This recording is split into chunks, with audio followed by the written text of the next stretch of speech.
As far as today is concerned, it's great to welcome here Professor Rene van Woudenberg, who's from the Free University of Amsterdam, where he's Professor of Epistemology and Metaphysics.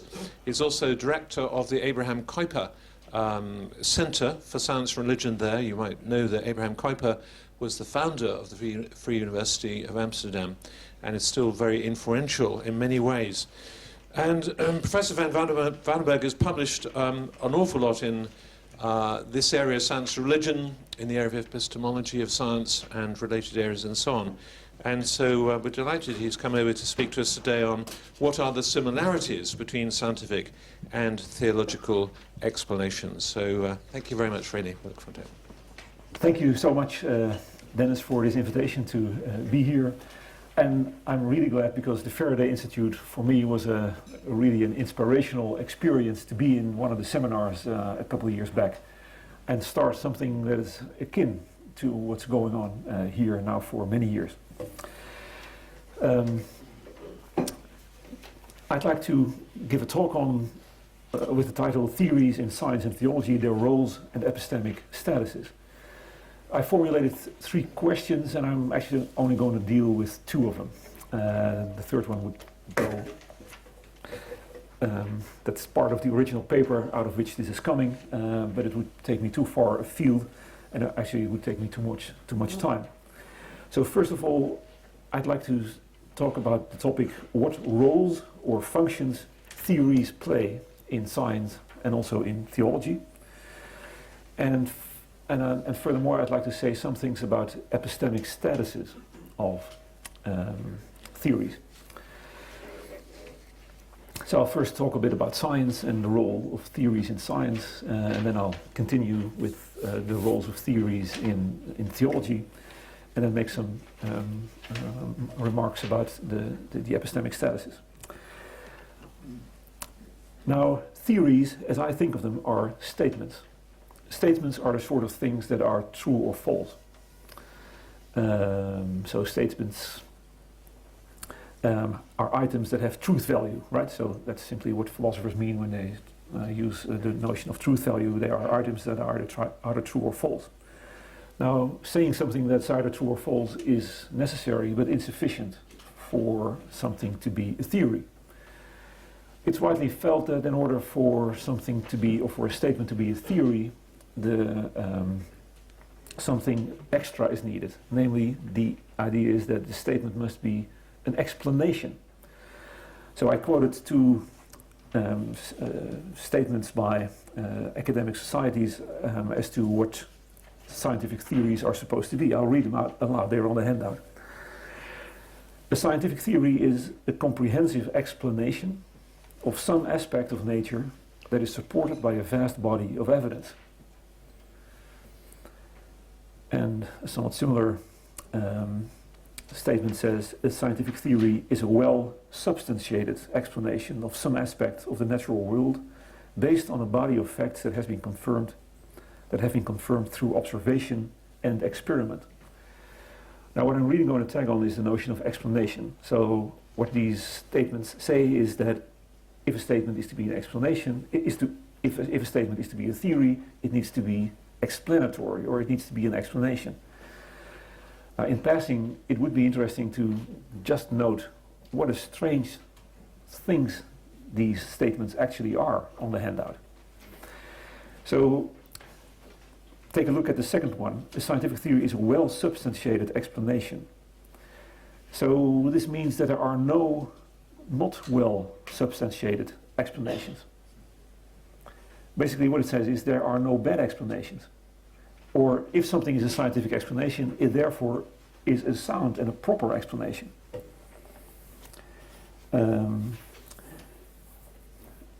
This seems like saying if someone is a really bad soccer player, he isn't really a soccer player. And of course the history of science is replete with non-substantiated or ill-evidenced scientific theories. We wouldn't say that wasn't part of the history of science. It was part of the history of science, but many theories have fallen along the wayside.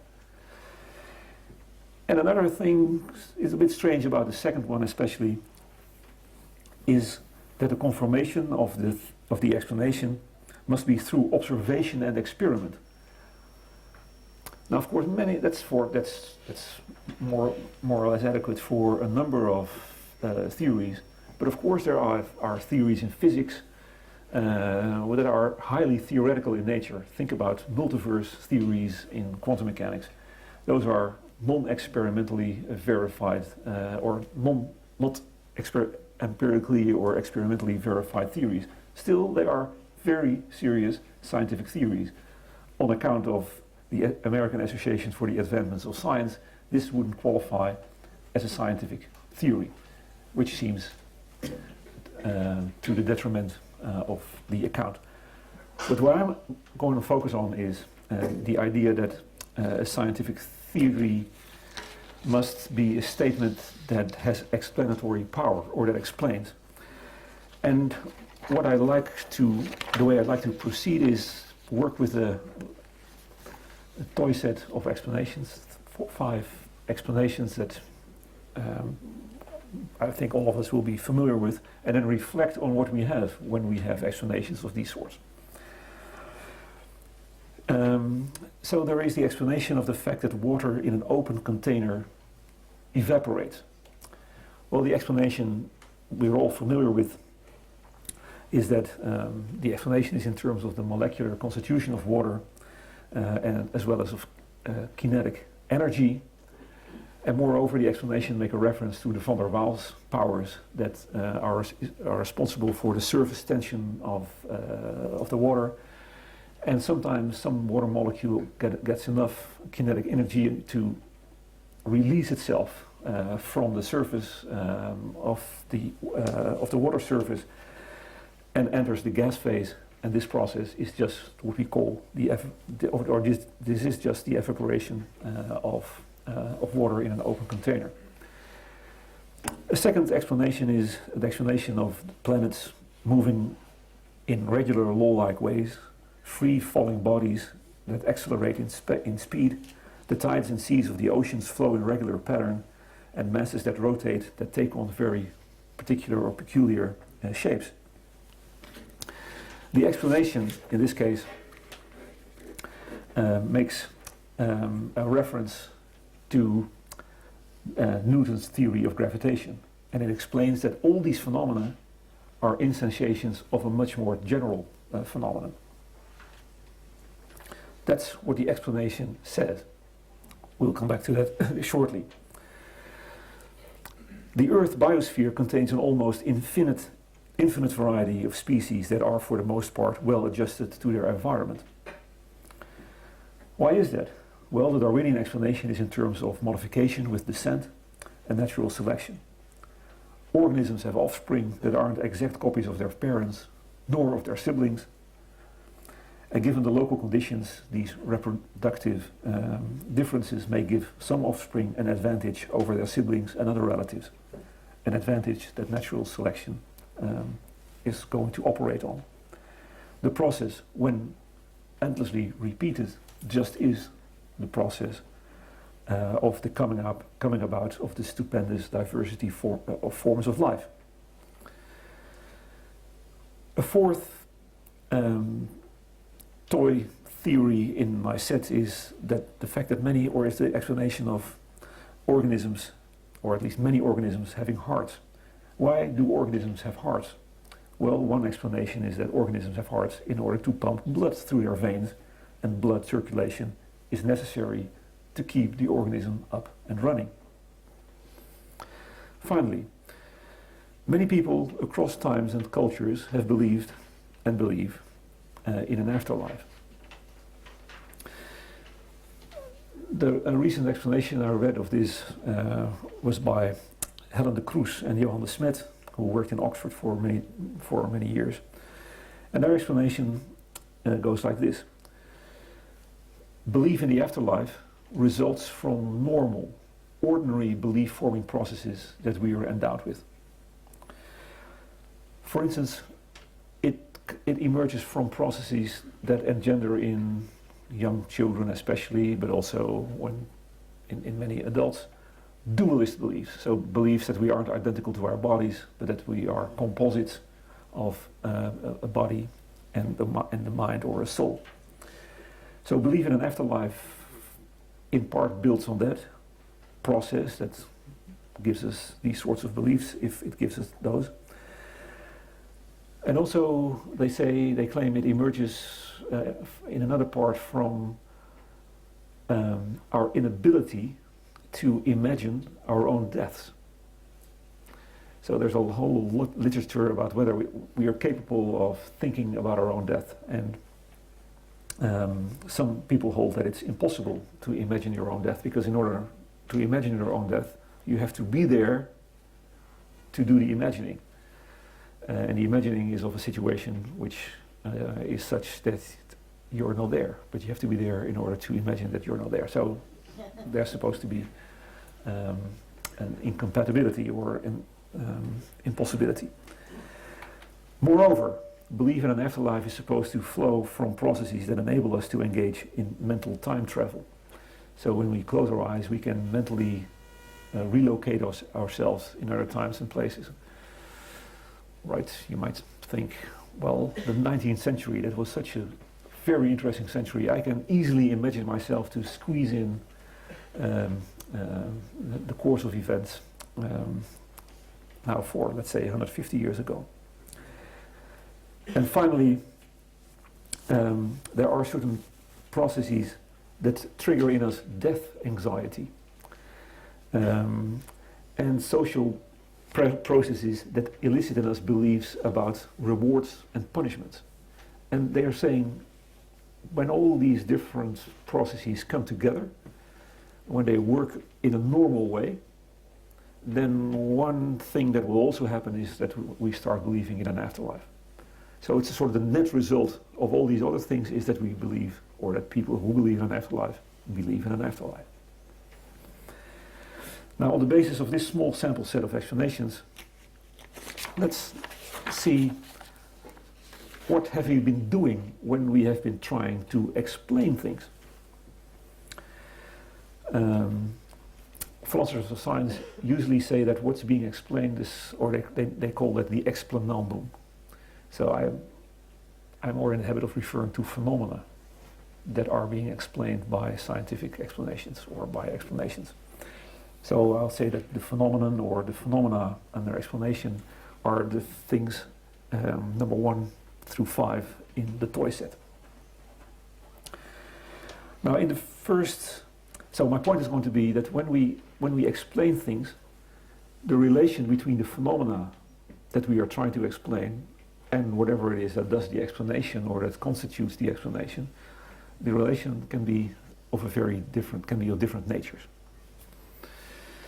So in the first, in the first case, water that evaporates in an open container, what we're actually doing when we're giving the explanation is that we specify the cause of the event that jointly constitute the evaporation. So very often when we explain something, we make a reference to the cause of the phenomenon.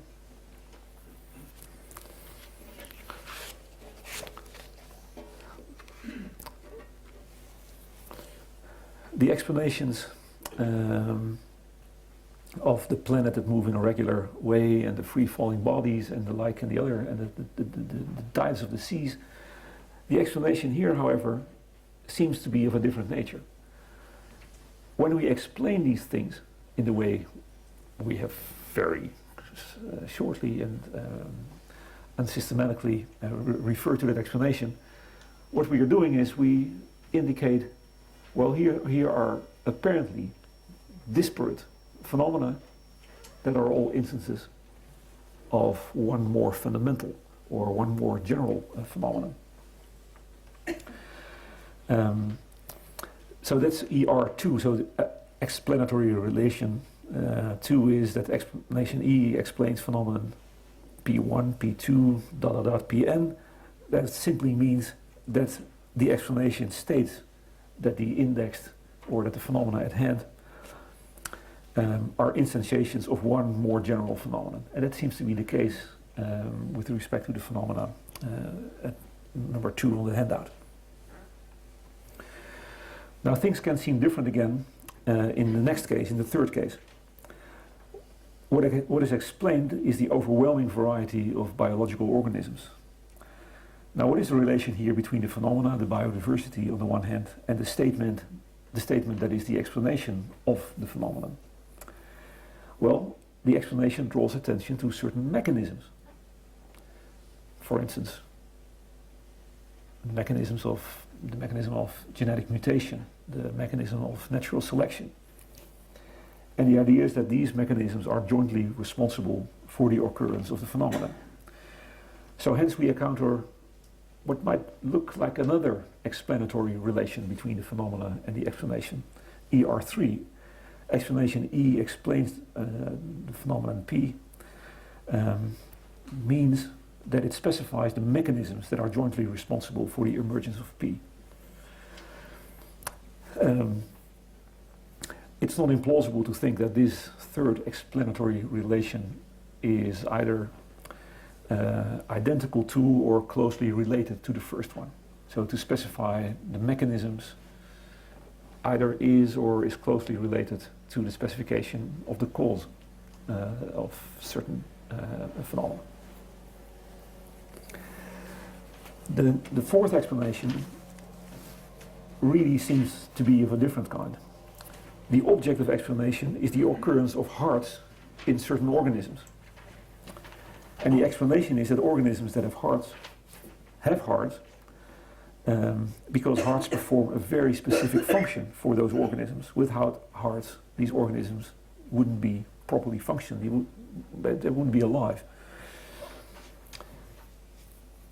So what is the relation between the phenomenon and the explanation here is, well, the explanation identifies the function of the phenomenon, which is what EP or ER4 says. It specifies the function. And to specify function doesn't seem to be identical to specifying the cause of the phenomenon, right? Having hearts or specifying the function of a heart is not identical to specifying the cause of the existence of a heart or this particular heart or hearts in general. Nor does it specify the causes that led to the coming about of hearts. So these functional explanations seem to be of a different sort. Turning to the final explanation, the explanation of belief in an afterlife, that where there's a lot of ethnographic evidence for that that across cultures and across times, very many people have had beliefs in the afterlife. Well, here the explanatory or the explanation consists in referring to 5 or 6 mechanisms or belief-forming mechanisms that are operative in human beings. And, well, the presence of these mechanisms isn't sufficient for the occurrence of the belief, because many people who have these mechanisms operating in themselves will find them without that belief.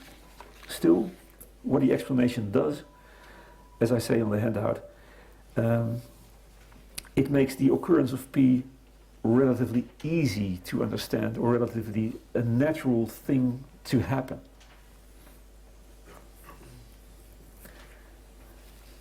The sort of explanation that we are having on the table here looks like a medical explanation of a disease.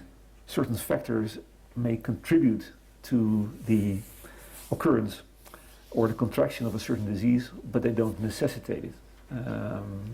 Certain factors in some organisms may be responsible for the coming about of a certain disease, but not in other organisms. So it seems like we have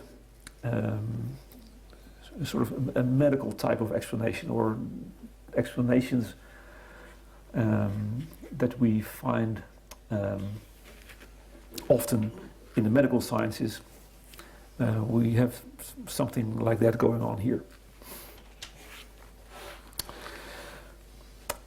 These statements as to what scientific theories are, that I quoted and that I made some comments on, said that theories are explanations or aim to provide explanations of phenomena.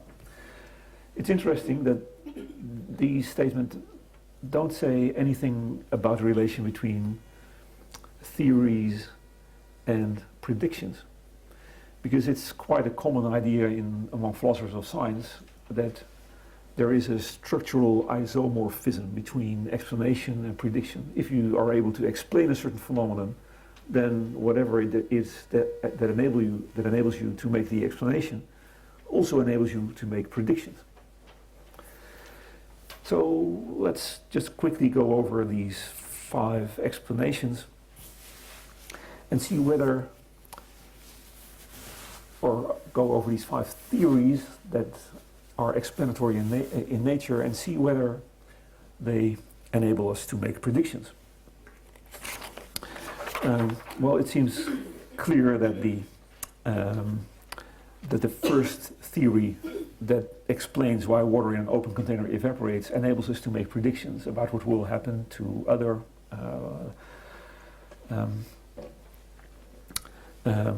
quantities of water in open containers.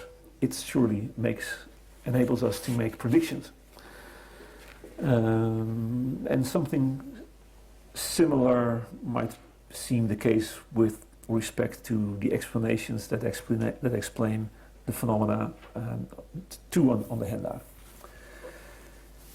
Somewhat more involved is whether the Darwinian explanations or Darwinian type of explanations of biodiversity enable us to make predictions. Well, if they enable us to make predictions, they're of a quite different nature than the predictions that we are capable of making on the basis of the first theory, the theory that explains why water in an open container evaporates. They are much more general, not very specific. The theory doesn't predict which specific mutations will occur, nor which specific organisms or which specific mutations will be naturally selected. But still, at a somewhat higher level of abstraction, you might say, well, the theory predicts that the relatively stronger organisms will tend to survive. But it doesn't predict where the strong, or of what type, or what the specifics of the stronger organisms will be. The fourth explanation, why organisms have heart, the functional explanations, well, they don't seem to be such that you can draw predictions out of them. So if we can explain the function of the heart, and if the theory is, is like I suggested it is, in a very abbreviated fashion, then it still doesn't seem to be the case that you can draw predictions out of that. And with respect to the fifth explanation of belief in an afterlife,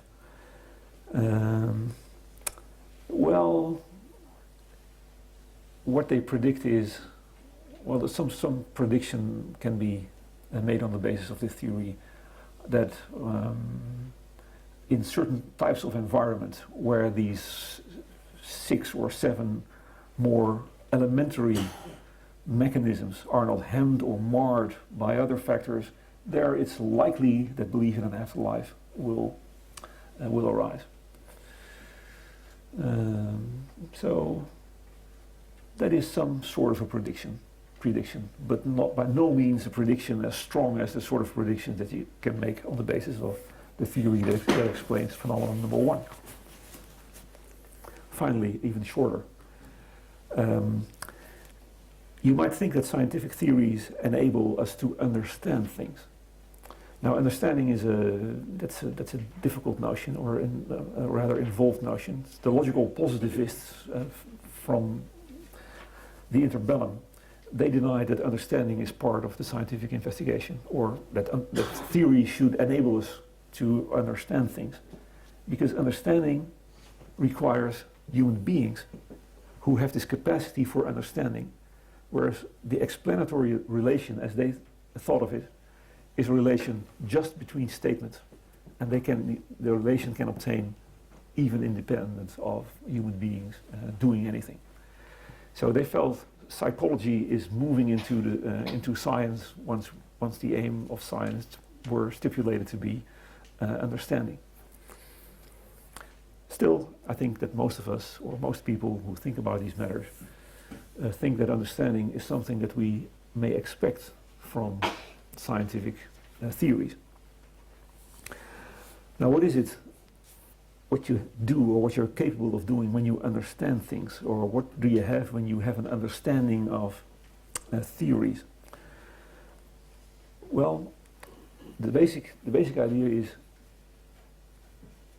to understand things is different from just knowing a number of true propositions separately, in that if you understand things, you see how these true propositions that you know, how they hang together, what sort of relationship obtains among these different truths, or how the phenomena that you are thinking about are related in more involved sorts of ways. And here you might think that, well, some of the theories that I mentioned, they give more by way of understanding than some of the others. Because of time constraint, and I really want to go moving to the next part, I'm not going to check them all. But if I were to do that, the conclusion would be, well, some theories give more by way of understanding than other theories. It's not all the same. Theories not only play a role in science, they also play a role in theology. Certainly, philosophical theologians, they talk freely about theological theories, but even non-philosophical theologians, let's say biblical theologians, but also, so when I'm thinking about theology, I think about Christian theology, because that's what I know most about. So about Buddhist theology, I don't know all that much. So I want to talk about what I know best. Now here we have I also made a toy set of theories. Theories about the fact that humans are sinful. In the Christian tradition, there is the doctrine of original sin. And we find a number of theories about those doctrines, or about this particular doctrine. There is, first of all, St. Augustine's theory, very incompletely stated. It says that all humans are sinners, and hence they stand guilty before God as a result of Adam's fall, of Adam's disobedience. Now, both the property of being a sinner and being guilty, they are transmitted from Adam to his progeny, more or less biologically. All humans were present in Adam, because human nature itself was present in Adam's semen. There's another theory about the doctrine of original sin, or there are many others, and one other I'm going just to mention is Richard Swinburne's. On his theory, what is innate in humans is their proneness to sin. And this process, he says, stems from strong selfish desires that are part of our evolutionary heritage. And these bad desires incline, but don't necessitate us to actual wrongdoing. So there's a doctrine and two theories about it. Well, Christians believe in the reality of sinfulness. They also believe in the reality of salvation. Also, there are also many theories about the doctrine of salvation. Again, here we have a doctrine, and we have theories about the doctrine. Let me just very quickly go over two of them. The famous ransom theory that you find in Anselm, and also in the early church fathers, I believe. This theory takes its point of departure in the idea that human life is a life in bondage to sin. And this fact gives the devil a legitimate right to the possession of human souls. Even God acknowledges the legitimacy of this claim. And it would be unbecoming for God to just snatch those souls out of the devil's grasp. But it's not unbecoming for God to pay the devil a ransom in exchange for the freedom of these souls. And Christ's death just is that ransom. There's ransom. By living a sinless life and then dying like a sinner, Christ pays a price that is at the same time becoming to God and acceptable to the devil. Very different is another theory about the atonement, the satisfaction theory. And actually that's a whole family of theories. There are all sorts of subtle differences between these various versions. The point of departure of the satisfaction theory is that human sin is an offense against God. An offense of such a magnitude that forgiveness and reconciliation are morally impossible unless something is done to satisfy the demands of justice, or unless something is done to compensate God for the wrong done to him. And then some form of analogy is drawn between the liberation of human beings out of the bondage of sin in a way that's analogous to paying a fine. So I may be such that I'm due to pay a particular fine, but my father or my brother may actually pay my fine. So he can take over, not my guilt, but he can take over my debt. So that's the second theory, very bold strokes. But the idea of presenting this all is not saying that I'm advertising or I'm commenting on the merits of these theories. I'm trying to figure out what are these theories doing. What do we have when we have a theory about these things? And finally, I should like to include in the sample set a theory about the doctrine of creation, the theory of guided evolution. According to this theory, living organisms are created by God by means of the processes that current evolutionary biology draws our attention to. So processes like mutation, natural selection, and other processes as well. With this set before us, let me ask the question, what do these theories do? What do we have when we have theories about these doctrines? Well, first thing I'd like to note is that I said that the scientific theories, they were about phenomena. The scientific theories try to explain phenomena. But when it comes to theological theories, the theological theories, they don't directly pertain, they aren't directly about phenomena, they're about doctrines. They try to explain doctrines. So the doctrine of original sin, the doctrine of atonement, and the doctrine of creation.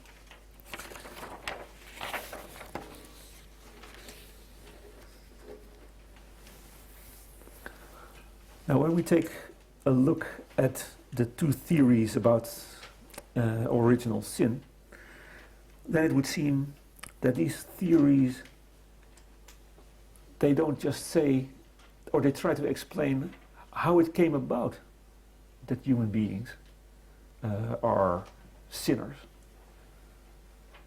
What process, what mechanism is responsible for that? And the first theory, St. Augustine's theory, makes a reference to Adam's semen. So it seems to be some sort of a biological explanation, or biological between square quotes. And certainly Swinburne tells an evolutionary story about original sin, or about how we now living beings have contracted this property of being sinners. And he makes a reference to our evolutionary heritage. So these theories in a way tell a causal story. Um, they tell a causal story, much in the way that some scientific theories tell a causal story. And they explain these two theories that I've been mentioning. They explain a doctrine by postulating something, namely the biological relatedness of humans to Adam, or the evolutionary heritage of human beings. They postulate something that, first of all, makes the doctrine intelligible, and secondly, is in accordance with the canons of rational belief.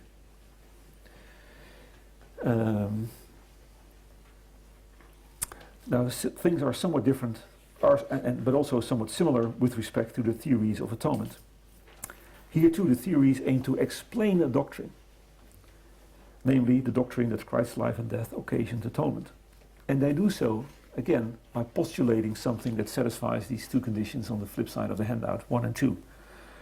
That makes a doctrine, something that makes a doctrine intelligible and is in accordance with the canons of rational belief. So the first theory does it by saying, or by talking about a ransom that has to be paid. Well, that's some phenomenon that we are all familiar with. And this explanation of the doctrine also, in a way, tells a causal story, but causal in a very specific sense. Paying for something, that's the idea, I should think. Paying for something, generally speaking, can be a cause of something. For instance, paying money can cause a transfer of ownership. So I pay money, and a guitar that once was yours is now thereby mine. Likewise, sinners owned by the devil are bought free by Christ, says this theory. There's transfer of ownership paid for by the work of Christ. Now, the satisfaction theory postulates something else that satisfies these two conditions. It postulates that punishment that humans deserve is like a monetary fine. It should be shouldered by someone else, in this case by Christ. The satisfaction theory too tells some sort of a causal story. Having said this, we must notice an important difference in the causal mechanisms responsible for the explanations of human sinfulness and atonement. In the Augustinian and Swinburnian theories of original sin, as we may perhaps say, there is some such thing as biological causation. But the sort of causation involved in the theories of atonement is of a different sort. It's more of a juridical, or perhaps more of a moral sort.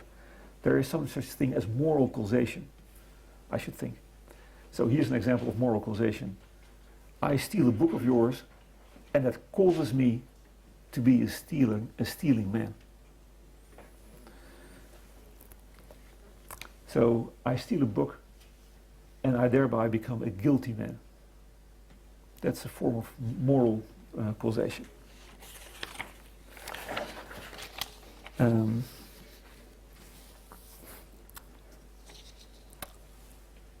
With respect to 3, the theory of guided evolution, well, this theory aims to do two things at the same time.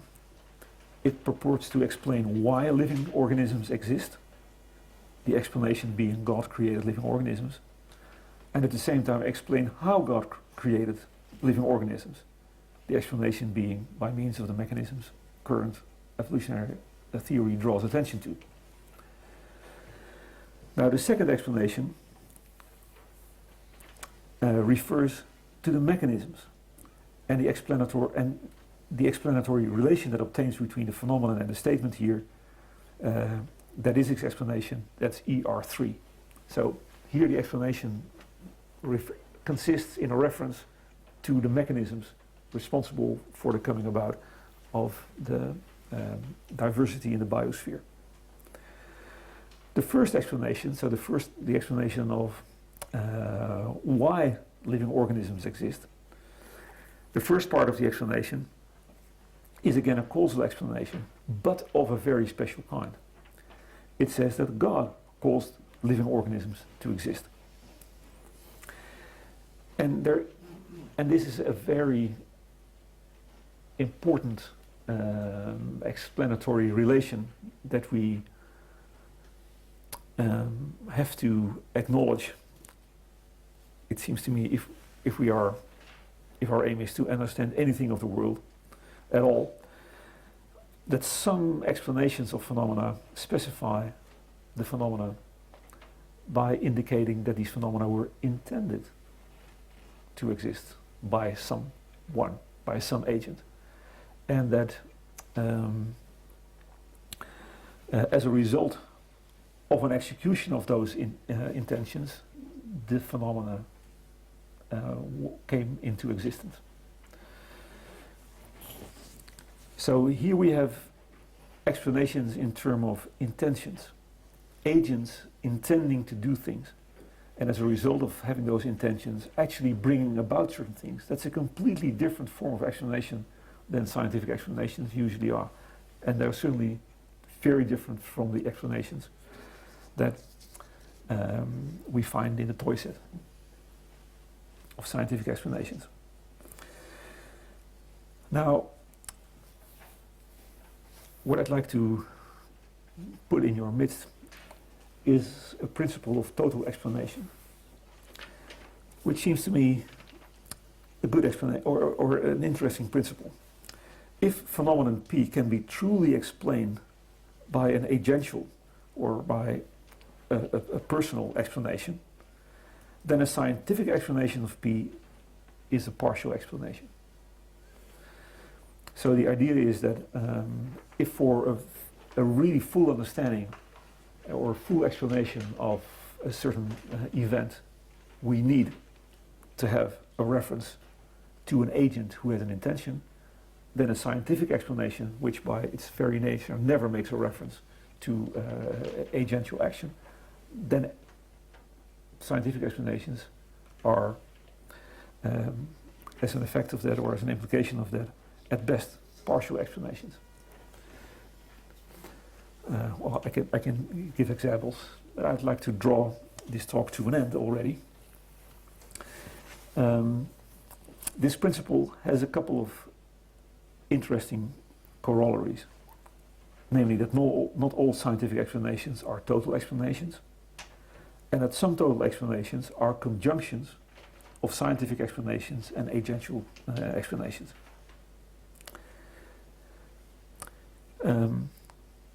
Scientific theories, at least a number of scientific theories, enabled us to make predictions. Do theological theories make predictions? Well, I won't check all the 5 theories in the toy set again, but my answer is no predictions to speak of. It isn't the case that the theory of original sin enables us to make predictions that the doctrine of original sin wouldn't also enable us to make. So the doctrine of original sin may predict that our grandchildren, if such there be, will also be sinners. And there's nothing additional to that the theories of original sin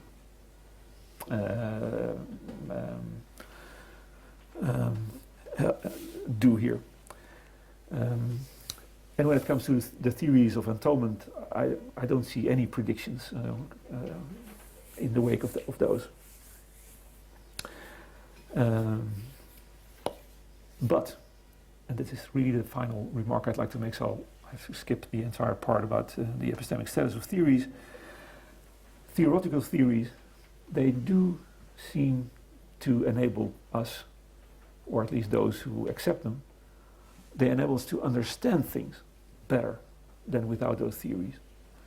So my idea is that theological theories, so certain theories about atonement, they help us to understand the doctrine better than if we were just given the doctrines. So the the theory and also the theory of guided evolution helps us to better understand what's going on in the world than had we only had the doctrine of creation. So the way I see it is that theological doctrines can be explained by theological theories, and that fosters a certain understanding, a greater. So it's the old fides querens intellectum, faith seeking understanding. It's also faith seeking to understand itself, and theological theories are doing just that. I'm running. I used up my minutes. I fear. So I'm not going to say anything of any substance, at least now, about the epistemic statuses of theories. But the point was, not all theories have the same epistemic status. There are a lot of distinctions to be made, and we should be aware of that when we evaluate these theories. But perhaps that's for the Q&A. Thank you so much.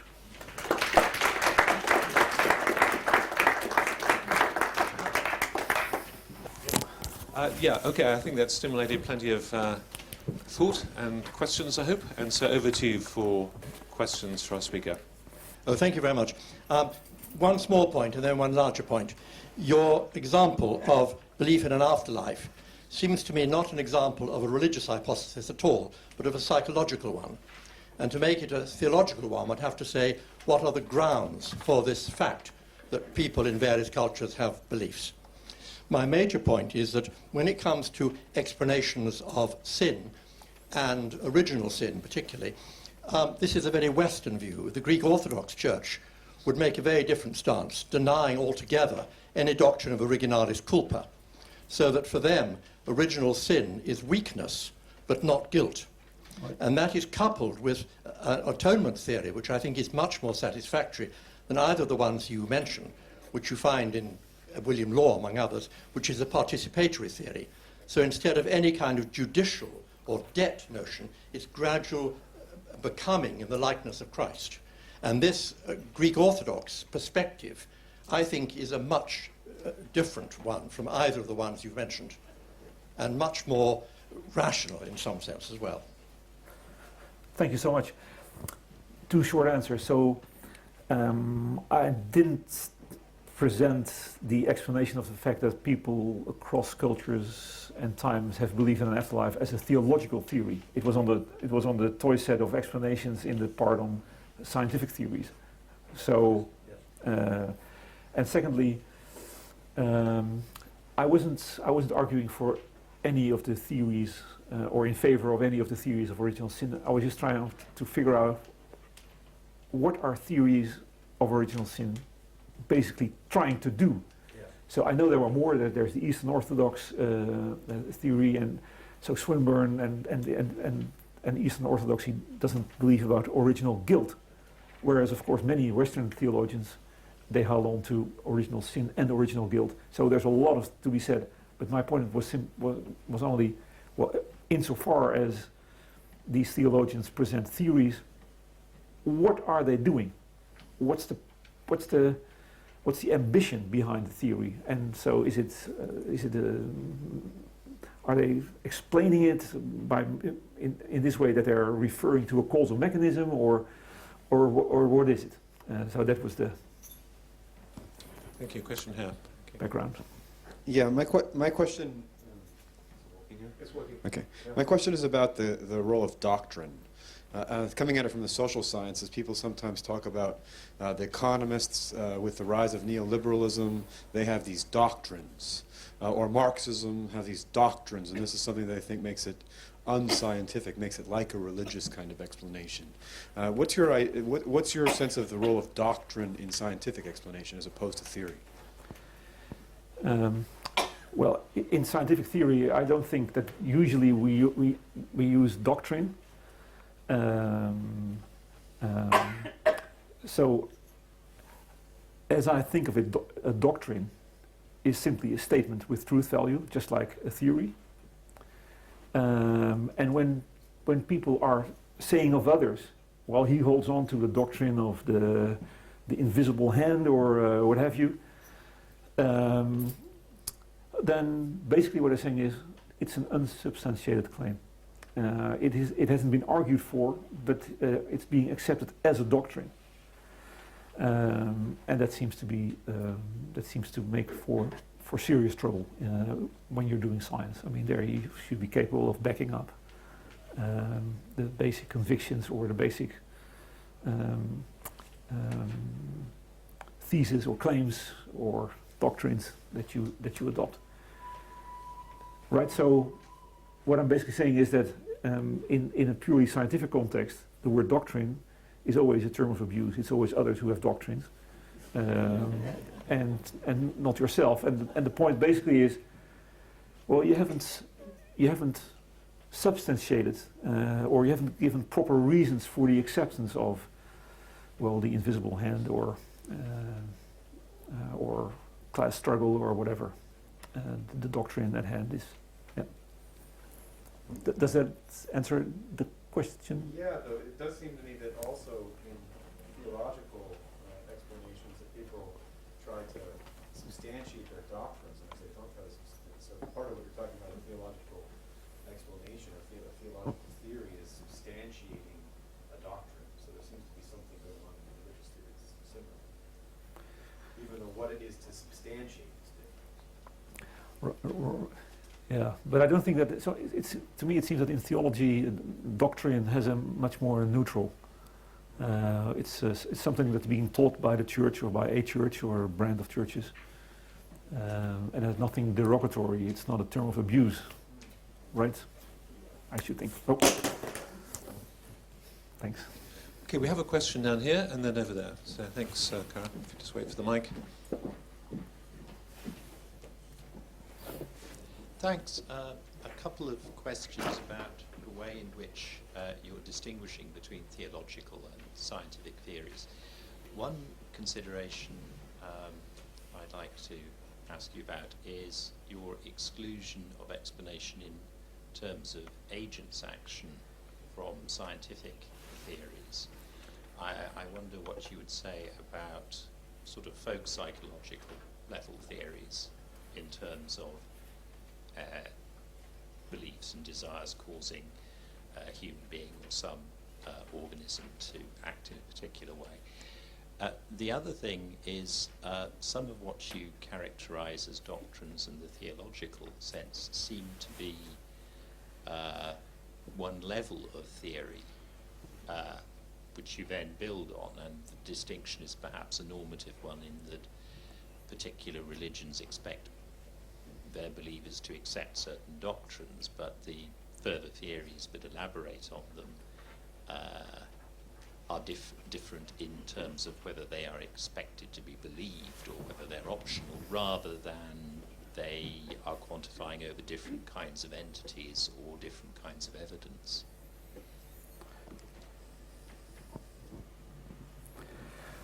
Thank you very much.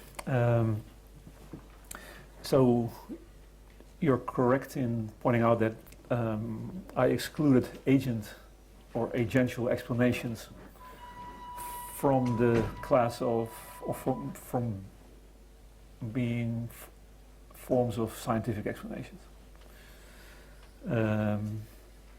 And well, I think that's not uncommon to do so. And you make a reference to, or you mention folk psychological explanations. Of course, those people who use the notion of folk psychology, what they're basically saying is, well, it's not a scientific explanation. It's only a folk. Well, it's just a handy shortcut to making sense of the world by ascribing intentions to other agents or to other objects like us or to animals. But that's not a scientific explanation. It's only a shortcut. So if there is to be a scientific explanation, it should not be in terms of intentions, reasons, and the like. So for that reason, there's quite a stark bifurcation between scientific explanations on the one hand and these, well, what I call agential or personal explanations on the other.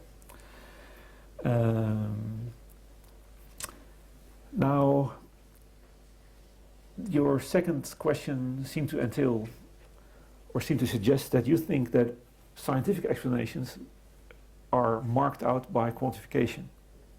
And you said, well, your theological theories, there doesn't seem to be going on anything like quantification. No. Oh, then I missed it. My point was Sorry, that, can you use the mic? Yeah, thanks. my point was rather that Can you put the mic up to your... Thank you.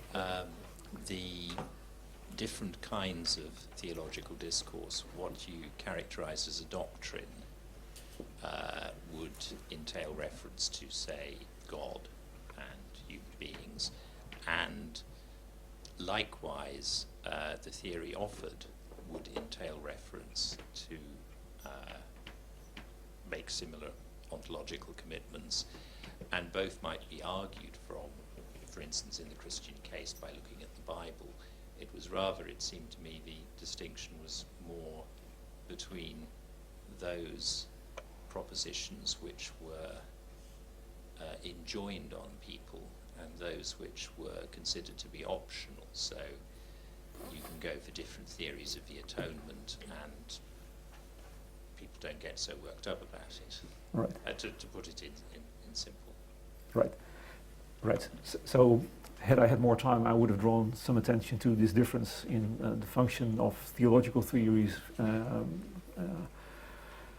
in contrast with scientific theories. But also there is a certain optional element insofar as, well, the underdetermination idea, right, that theories are underdetermined by the data that they are supposed to explain. There are also a lot of background belief and things going on.